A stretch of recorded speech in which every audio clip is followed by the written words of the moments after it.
Hello and welcome back, dear aspirants, in our channel Study Mantras with Aditya.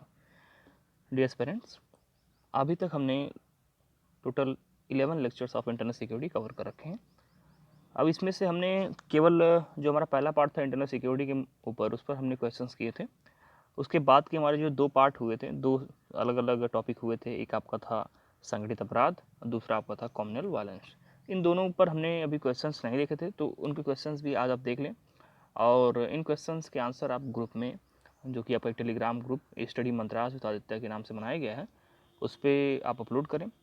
एक बहुत ही healthy group है, आप सबका कंट्रीब्यूशन उसमें काफ़ी सराहनीय है और लगातार ऐसे ही कंट्रीब्यूट करते रहें उसमें और अपने नॉलेज को, अपने राइटिंग स्किल्स को लगातार इम्प्रूव करते रहें।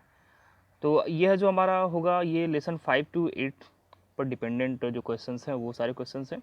और आपको मैं बताना चाहूँगा कि जब भी आप प्रश्न का उत्तर लिखें तो हमेशा प्रयास करें कि जो पूछा गया वही लिखें। प्रश्न को ध्यान से पढ़ें और प्रश्नों को जहाँ पर ज़रूरी हो पैराग्राफ बनाने का वहाँ पैराग्राफ बनाएं, जहाँ ज़रूरी हो पॉइंट्स के माध्यम से लिखने के लिए पॉइंट्स बनाएं और रिपीट करने से बचें, चीज़ों को ज़्यादा रिपीट ना करें। और क्वेश्चन को देख लेते हैं क्या कैसे फ्रेम करने हैं। देखिए, पहला जो क्वेश्चन है सिंपल है, अंतर्राष्ट्रीय अपराध से आप, संगठित अपराध से आप क्या समझते हैं, जिसके बारे में हमने अच्छे से चर्चा की थी। इसके बारे में आप आराम से लिख सकते हैं। फिर आपका आतंकवाद और संगठित अपराध के बीच में क्या संबंध है, इसके भी हमने एक अलग से हेडिंग के माध्यम से चर्चा की थी। और इन दोनों के बीच में जो अंतर है उसको भी हमने देखा। तो ये बिल्कुल स्ट्रेट फॉरवर्ड क्वेश्चन है, आपको पता होना चाहिए क्या डिफरेंसेस है, उन डिफरेंसेस को आप आराम से लिख सकते हैं।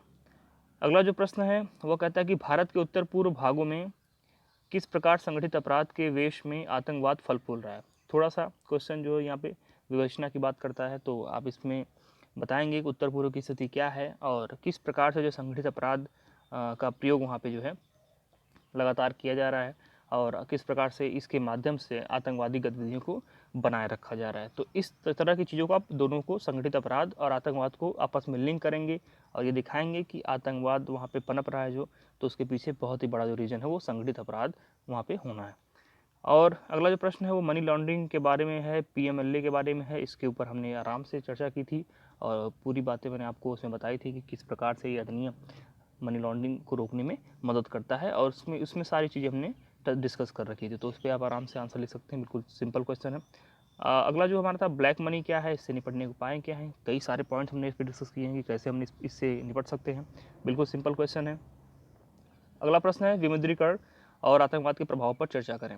तो दो लिंकेज हैं इसमें। देखिए, एक विमुद्रीकरण जो कि डिमोनेटाइजेशन हुआ था आपका, आप सभी को याद होगा, और ये सब चीज़ें आपके सामने ही हुई हैं, तो इसमें आपको ढेर सारे पॉइंट आपके पास ऑलरेडी होंगे और बस आतंकवाद को उससे जोड़ करके इसका इफेक्ट दिखा देना है कि आतंकवाद पर क्या इसका प्रभाव पड़ा। और बाकी सारे क्वेश्चन तो सिंपल है। जो क्वेश्चन नंबर 4 है थोड़ा सा ट्रिकी है, अब ये देखना है कि आप क्वेश्चन नंबर 4 को कैसे टैकल करते हैं। और अगला जो हमारा है वो हम देख लेते हैं जो लेसन 9 से लेसन 11 के बीच में है।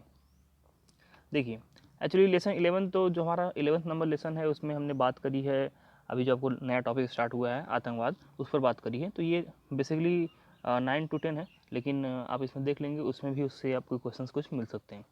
तो सांप्रदायिक अधिकार, सांप्रदायिक जो हिंसा है उस पर संबंधित जो भी प्रश्न है वो प्रश्न आपको यहाँ पे दिए गए प्रैक्टिस के लिए। पहला प्रश्न कहता है कि समाज में सांप्रदायिक कटुता बढ़ने के कौन कौन से मौलिक कारण हैं। सिंपल सा प्रश्न है कि क्या कारण है जिसकी वजह से हमारे इस भारतीय समाज में सांप्रदायिकता में जो सौहार्द है वो कम हो रहा है और जो कटुता है वो बढ़ रहा है, क्या रीज़न है। और भारत के संदर्भ में इसे कुछ उदाहरण के साथ आप बताएं, ठीक है, कुछ एग्जाम्पल सपोर्ट में देकर के आप बताएंगे। तो सिंपल क्वेश्चन है, इसे आप आसानी से कर सकते हैं। दूसरा प्रश्न कहता है भारत में एक विकसित, उदार, शांतिपूर्ण समाज की स्थापना के लिए, इसका मतलब सीधे तौर पे है कि एक मॉडर्न समाज की स्थापना के लिए जिसमें ज़्यादा उदारता हो, विकसित हो, भेदभाव कम हो, शांतिपूर्ण हो, ये सब चीज़ें इस समाज में हों, तथा सांप्रदायिक हिंसा को रोकने के लिए आप कौन कौन से सुझाव देंगे। सिंपल सा मतलब है कि सामाजिक विकास करें और समाज में जो है सांप्रदायिक हिंसा ना हो।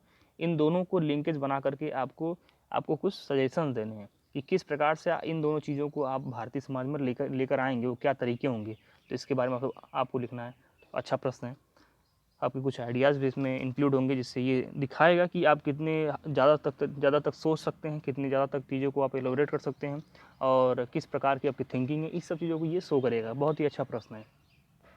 अगला प्रश्न है, क्या सांप्रदायिकता देश की अखंडता और स्वायत्तता के लिए सबसे बड़ी चुनौती है? सिंपल सा प्रश्न है, आप इसे आसानी से बता सकते हैं कि किस प्रकार से सांप्रदायिकता देश की अखंडता और एकता के लिए चुनौती है और स्वायत्तता के लिए चुनौती है। अगला प्रश्न है, आंतरिक सुरक्षा के उपकरणों के लिए फर्जी खबरें एक नई चुनौती बनकर उभरी हैं, इसका विश्लेषण करें। तो आप देख रहे हैं कि किस प्रकार से फेक न्यूज़ ने ढेर सारी समस्याएं क्रिएट की हैं और उसके संबंधित हमने ढेर सारे पॉइंट्स भी डिस्कस कर रखे हैं, तो उनको ही आपको ऐड कर देना है। और भी कुछ अगर आपको लगता है कुछ एक्स्ट्रा पॉइंट्स जो कि करंट में चल रहे हैं उनको ऐड कर सकते हैं तो करें।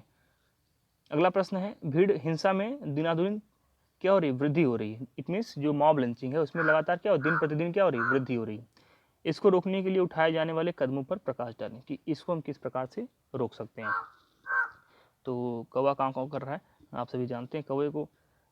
तो ये जो प्रश्न था ये आपने देख लिया है और इसमें प्रयास ये किया जाएगा कि अब इससे आगे के जो लेसन है उसको पहले कंप्लीट किया जाए, उसके बाद उसमें से आपको प्रश्न आपको दिए जाएँ। तो सभी लोग ग्रुप से जो लोग नहीं जुड़े हैं वो जुड़ जाएं और इसका लिंक मैं डिस्क्रिप्शन में नीचे दे देता हूं और इसके माध्यम से आप स्वयं भी प्रैक्टिस करें और दूसरों को भी इसके लिए प्रेरित करें। और बहुत ही इसके लिए क्या होगा कि आपका जो राइटिंग स्किल होगा बहुत ही बेहतर हो जाएगा और आपका जो एग्ज़ाम क्रैक होना है वो बिना मेंस आंसर राइटिंग के क्रैक नहीं होना है, तो इसलिए बहुत ही इंपॉर्टेंट है। और ठीक है डियर फ्रेंड, ये रहा हमारा आज की वीडियो। आई होप को आपको वीडियो पसंद आया हो। इसके बाद मिलते हैं अपने अगले वीडियो में, तब तक के लिए नमस्कार।